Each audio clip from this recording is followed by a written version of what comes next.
37 միլիարդ դրամը տրամադրվել է ուսուցիչների վարձատրությունը ավելացնելուն տարբեր ծրագրերով։ Ուսուցիչների աշխատավարձը բարձրացվել է 2019 թվականին համատարած,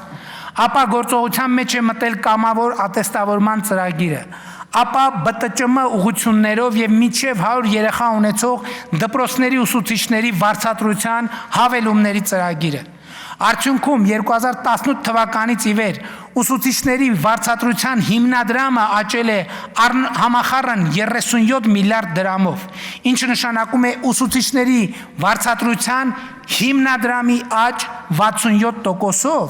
եւ այսօր Հայաստանի Հանրապետությունում 597,500 դրամ աշխատավարձ ստացող ուսուցիչ կա։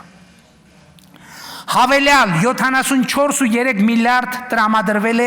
գիտության ֆինանսավորմանը, ընդ որում իրականացվել է գիտաշխատողների աշխատավարձի բարձրացում 105-ից 300%-ով։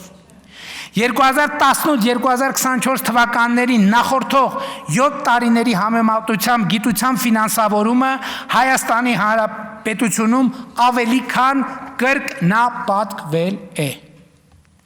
Հավելյալ 31 միլիարդ դրամ տրամադրել ենք բանակի ծառայողների աշխատավարձերի բարձրացմանը եւ այսօր Հայաստանում 582,000 դրամ աշխատավարձ ստացող շարքային